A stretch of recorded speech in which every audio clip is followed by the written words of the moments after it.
Sebenarnya matahari dah terbit daripada barat.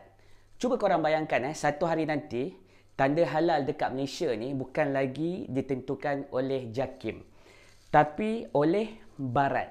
Dan waktu siaran TV kita pula, waktu prime time, kita kena bagi laluan rancangan daripada barat. Macam tak percaya kan?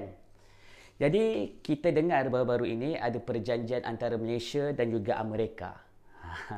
Kononnya salah satu syaratnya ialah JAKIM akan hilang hak untuk tentukan tanda halal. Sebaliknya standard halal itu konon akan ditentukan oleh pihak luar iaitu Amerika. Benda ni bukan sekadar hal kecil tau. Ini melibatkan kedaulatan kita dalam menentukan apa yang halal dan haram untuk umat Islam di negara kita sendiri.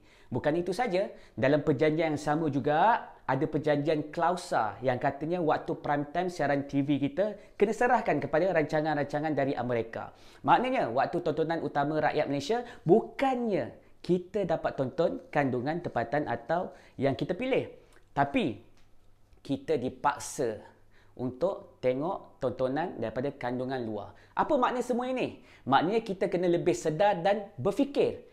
Adakah kita nak benarkan kuasa barat mengawal identiti dan hak kita sebagai orang Islam? Yang cerita drama Melayu pada hari ini pun dah dahsyat maksiat dia. Kan? Pelakon-pelakon orang Islam pun dah tak kisah soal batas dalam agama. Janji dapat duit, janji boleh buat scene-scene yang panas untuk tarik penonton. Perangai orang Islam kita pun dalam industri hiburan pun kita tak boleh nak kekang. Oh yelah, sebab pemimpin kita tak tegas. Kan? Ya kan? Ya, pemimpin kita tak tegas. Oh yelah, nak larang buat apa?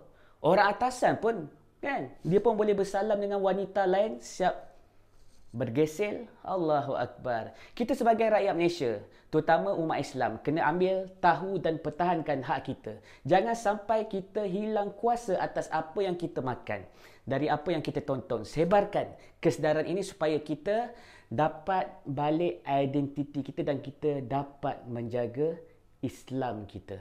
Na'udzubillah min zalik.